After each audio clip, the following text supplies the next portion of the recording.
जी, क्या ASEAN summit में जा रहे हैं जो कुआलालंपुर में हो रहा है? आसियान मतलब आसियान है, एशियन नहीं है।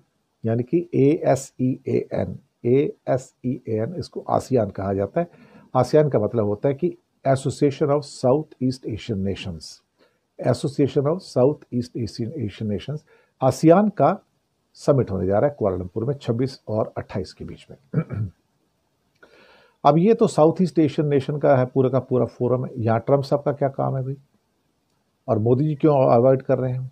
एक नई सिचुएशन पैदा कर दी है और नई सिचुएशन ये है कि भारत पहली बार अपने एक्सपोर्ट के अंदर कॉन्ट्रैक्शन देखने जा रहा है, यानी कि कम हो रहा है। 437 बिलियन डॉलर का हमारा एक्सपोर्ट था गुड्स का, और उसमें ये जो मैंने 10 कंट्री के नाम आपको बताए हैं वो कम हो रहा है उसका। और सिर्फ अमेरिका को जो थोड़ा सा ज्यादा हुआ था वो उसको कॉम्पनसेट कर रहा है, लेकिन वो भी अब कम होना शुरू हो गया क्योंकि अमेरिका का एक्सपोर्ट। आसियान के समिट में ट्रम्प साहब क्यों आ रहे हैं, जो कि कुआलालंपुर में होने जा रहा है 26 से 28 तक, अक्टूबर के महीने में ही। और फिर 31 तारीख को और 1 नवंबर को एपेक का समिट है कोरिया में। वहां तो ट्रम्प साहब को जाना है, लेकिन आसियान में क्यों आ रहे हैं, ये हैरानी की बात है। जी, क्या आसियान समिट में जा रहे हैं जो कुआलालंपुर में हो रहा है? आसियान मतलब आसियान है, एशियन नहीं है। यानी कि ASEAN, ASEAN इसको आसियान कहा जाता है। आसियान का मतलब होता है कि association of south east Asian Nations, association of south east Asian Asian Nations.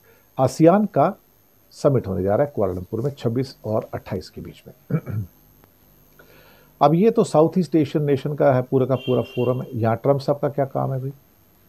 और मोदी जी क्यों अवॉइड कर रहे हैं? ट्रम्प को अनवर इब्राहिम, जो कि मलेशिया के होस्ट प्राइम मिनिस्टर हैं, उन्होंने इनवाइट किया है। वो चाहते हैं कि अमेरिका के साथ जो आसियान देशों की रिलेशनशिप है थोड़ी इजी हो जाए, थोड़ा बेटर हो जाए। मुझे भी ऐसा लग रहा है कि ये थोड़ा सा ऑकवर्ड टाइप की चीज़ है, क्योंकि आसियान देशों में, आसियान के समिट में ट्रम्प का क्या काम है भाई? अल्टीमेटली उसका कोई काम नहीं, वो तो उसका मेंबर भी नहीं है, ऑब्जर्वर भी नहीं है, कोई पार्टनर भी नहीं है। तो एक स्पेशल इनवाइटी के तौर पर उसको बुलाया जाना, ये एक नई परंपरा शुरू कर रहे हैं। हालांकि कई लोगों ने नाराजगी व्यक्त की कि अब ट्रम्प को क्यों बुला रहे हैं यहाँ पे।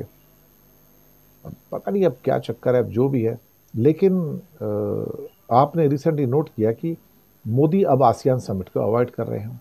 अब कल की खबर थी यहाँ पर कि अभी तक भारत ने डिसीजन नहीं लिया है कि मोदी जी आसियान समिट में जा रहे हैं नहीं जा रहे हैं। ये शायद इस बात पर निर्भर करता है कि ट्रम्प वहां पर आ रहे हैं तो मोदी शायद अवॉइड करना चाहेंगे। Even UNGA, United nation general assembly के समिट में जो रिसेंट अभी हुए थे 23 और 26 सितंबर के बीच में, मोदी वहां पर नहीं गए, जयशंकर को भेजा। क्योंकि वहां जाएंगे सामने ट्रम्प बोलेंगे, ट्रम्प बोलेंगे तो मोदी को सुनना पड़ेगा तो कहीं ना कहीं मोदी की वो इंसल्ट करेंगे, ह्यूमिलेट करेंगे, बेइज्जती करेंगे, और मोदी से सहन नहीं होगा।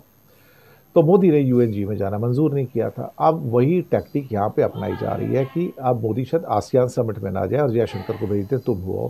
क्योंकि सामने फिर से ट्रम्प आएंगे, ट्रम्प फिर से बेइज्जती करेंगे, और बेइज्जती करेंगे तो मोदी से फिर बर्दाश्त नहीं होगा। तो बड़े डिप्लोमेसी में चीज़ें ना बड़ी ट्रिकी होती चली जा रही हैं, और मोदी जी से सहन नहीं होगा कि भाई सामने अगर जब ट्रम्प बोलेगा तो उन्हें बैठना पड़ेगा, सुनना भी पड़ेगा, आप उठ के भी नहीं जा सकते हो, और जब उठ के नहीं जा सकते तो कुछ बोलेगा तो और मुसीबत हो जाएगी। दोस्तों, आपको अक्सर बताया जाता है कि भारत के पास करीब करीब 690 बिलियन डॉलर का फॉरेन एक्सचेंज है। बड़ा हेल्दी फॉरेन एक्सचेंज है, दुनिया का चौथा सबसे बड़ा फॉरेन एक्सचेंज का रिजर्व हमारे पास है। सबसे बड़ा तो खैर अमेरिका खुद ही है, उसके बाद आपका चाइना आ जाता है, फिर जापान आता है, और उसके बाद तीसरे नंबर पे एक्चुअली देखा जाए तो स्विट्जरलैंड आता है, चौथे नंबर पे इंडिया आता है। लेकिन अचानक से पिछले 2 महीने से बहुत सारे कंपन महसूस किए जा रहे हैं। कंपन इसलिए महसूस किए जा रहे हैं कि अचानक से भारत का एक्सपोर्ट गिरना शुरू हो गया है, सिर्फ अमेरिका को नहीं बाकी देशों को भी। और इंपोर्ट वैसे का वैसे चल रहे हैं। अमेरिका में H1B वीजा की प्रॉब्लम के कारण अमेरिका से जो रेमिटेंसेस हैं उसके अंदर कमी आनी शुरू हो गई है। ये दोहरी मार हो गई है। अभी तक हमारा जो टोटल एक्सपोर्ट था सर्विसेज का और गुड्स का मिला के, वो 825 बिलियन डॉलर का था, 825 बिलियन डॉलर का था। हमारा इंपोर्ट 900 बिलियन डॉलर का था। तो हमारा गैप 75 बिलियन डॉलर का था। तो 75 बिलियन डॉलर का जो गैप था हमारा, वो रेमिटेंसेस से पूरा होता था। जो हमारे पास रेमिटेंसेज आती है हर साल, वो 125 बिलियन डॉलर की करीब करीब आती है। तो उससे हमारी वो कमी आराम से पूरी हो जाती थी। अब अब अचानक से ये प्रेशर में आना शुरू हो गया है। एक तो रेमिटेंसेज डाउन हो गई अमेरिका से जो आ रही हैं, और बाकी जगह से जो रेमिटेंसेज आ रही है उसमें गिरावट आनी शुरू हुई है। लेकिन पहले ये 4-5 महीनों में, अप्रैल मई जून जुलाई अगस्त का ये, इसमें अचानक से एक्सपोर्ट में गिरावट आती है। और ये गिरावट सिर्फ अमेरिका में नहीं आती, बाकी जो देश है उसमें भी आती है। और ये गिरावट बहुत भारी गिरावट है, मैं आपको बताऊं। अमेरिका से जो गिरावट है वो 14% की है, नेदरलैंड से 21.2%, Britain 11.2%, Singapore 11.8%, Saudi Arabia 11.8%, south Africa 16.3%, Italy 9.2%, France 17.3%, Malaysia 28.8%, और इसके अलावा जर्मनी से भी कॉन्टिन्यूस डिक्लाइन है। इसने एक नई सिचुएशन पैदा कर दी है, और नई सिचुएशन ये है कि भारत पहली बार अपने एक्सपोर्ट के अंदर कॉन्ट्रैक्शन देखने जा रहा है, यानी कि कम हो रहा है। 437 बिलियन डॉलर का हमारा एक्सपोर्ट था गुड्स का, और उसमें ये जो मैंने 10 कंट्री के नाम आपको बताए हैं वो कम हो रहा है उसका। और सिर्फ अमेरिका को जो थोड़ा सा ज्यादा हुआ था वो उसको कॉम्पनसेट कर रहा है, लेकिन वो भी अब कम होना शुरू हो गया, क्योंकि अमेरिका का एक्सपोर्ट बिल्कुल कोलैप्स हो चुका है इस टाइम गुड्स का।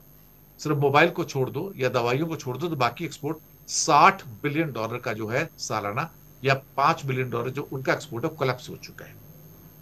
यहां से कंपन आने शुरू हो गए हैं। मोबाइल का एक्सपोर्ट भी कोलैप्स हो गया है। जहां मई के महीने में इंडिया का 20,000 करोड़ का मोबाइल एक्सपोर्ट था, जून में 18,000 करोड़ होता है, जुलाई में 13,000 करोड़ का हो जाता है, और अगस्त में सिर्फ 8,000 करोड़ का एक्सपोर्ट रह जाता है। अब एक किस्म के कंपन है इस समय फॉरेन मिनिस्ट्री के अंदर और विदेश फाइनेंस मिनिस्ट्री के अंदर, कि भाई हो क्या रहा है, इसको कैसे संभालेंगे। और ये हमारे पास जो एक्सेस जो पड़ा हुआ है फॉरेन एक्सचेंज, इसको जाने में 1 साल भी नहीं लगेगा टोटल मिला के। It will get evaporated immediately. 5-6 महीने के अंदर हमारी हालत इतनी पतली हो सकती है कि शायद हमें भी बोरो करने के लिए आईएमएफ के पास ना जाना पड़े। ये सिचुएशन हमने अभी तक नहीं देखी थी, लेकिन अब आ गई है। इस सिचुएशन के अंदर फॉरेन एक्सचेंज जो है बहुत प्रेशियस हो चुकी है, और इस बात को आरबीआई भी पहचान रहा है, और इसलिए ज्यादा ज्यादा बात कर रहा है कि हमें रुपए के अंदर ट्रेड करना है, रुपए में ट्रेड करना है। उसे पता लग गया है कि बात बिगड़ गई है, रेमिटेंसेस कम हो गए हैं, एक्सपोर्ट्स क्रैश हो रहे हैं इंडिया के, सिर्फ अमेरिका को नहीं, बाकी मुख्य 10 से 15 देशों को।